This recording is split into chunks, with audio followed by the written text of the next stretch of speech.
Before we begin, make sure to smash that like button, subscribe to our channel, and click the notification bell for more amazing videos.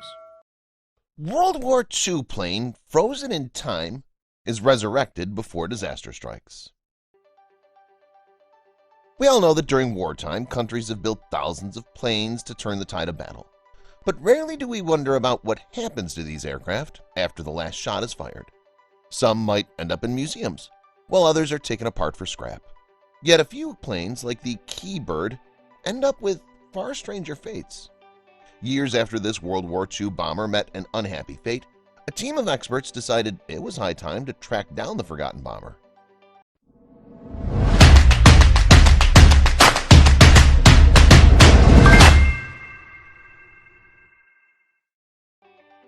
The Kee Bird was a Boeing B-29 Superfortress, which makes it surprising that the American military would leave it laying in the middle of nowhere. Any historian will tell you that this model was an era-defining aircraft. During World War II and the Korean War, the plane was one of the most fearsome weapons in America's arsenal. The plane was equipped with the latest features like a pressurized cabin. Its machine gun turrets were even controlled by basic computers, allowing one gunner to control 4 weapons at once. Those advancements made the plane a workhorse, frequently sent on important combat missions over enemy territory. The Enola Gay, which infamously dropped the first atomic bomb on Nagasaki, was a B-29. The aircraft was so useful that it didn't fall out of favor after World War II wrapped up. The United States Air Force simply found a different way to utilize the massive bombers. The aircraft's bomb bays were emptied and filled with fuel tanks and camera equipment. B-29 would be used for surveillance, flying high above the clouds to observe the terrain and movement below. And there was plenty of spying to be done in the ensuing years. After World War II ended, the United States and the Soviet Union were no longer allies. As the Cold War inched ever closer, both nations wanted to keep tabs on the other. It was in that context that the Kee Bird took off from Ladd Army Airfield near Fairbanks, Alaska. The crew had received their briefing. They would be undertaking a secret reconnaissance mission. The plane was tasked with flying over the geographic North Pole. The 26-hour flight would be carried out in complete radio silence. The crew couldn't risk the Soviets intercepting any transmissions. The next day, however, the airbase picked up an unexpected radio signal. It was a transmission from the Kee Bird. The crew was in a strange situation and needed help. Flying aimlessly, the crew had lost their way, and the bright sun made navigation difficult. The plane was flying over land, but no one was sure what landmass it was. There was an even bigger problem, though. The plane was running dangerously low on fuel and would have to attempt an emergency landing. The Air Force immediately rallied a search team. They weren't about to abandon their men in the middle of nowhere.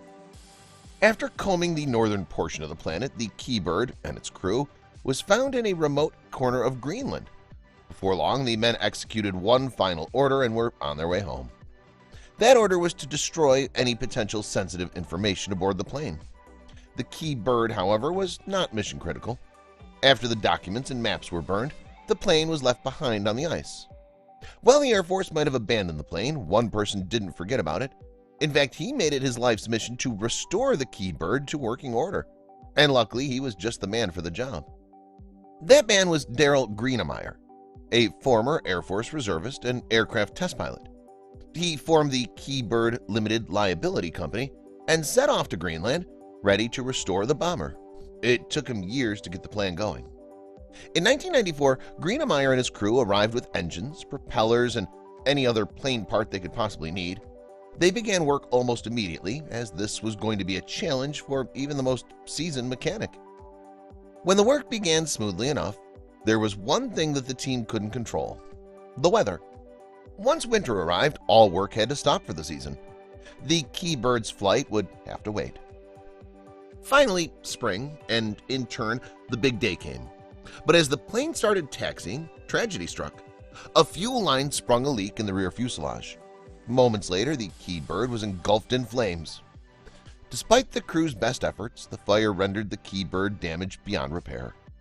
Greenemeyer's group was left with no choice but to admit defeat, leaving the charred husk behind. Devastated, the crew returned home empty-handed. They'd failed to resurrect the forgotten aircraft, and Greenemeyer feared that during the hotter months the surviving parts of the plane would sink through the melted ice and be lost forever.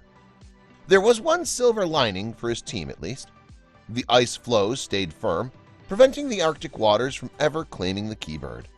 The charred scraps of the plane are still there to this day, a testament to the brave men who flew the Cold War mission and the dreamer who tried to bring her back to life.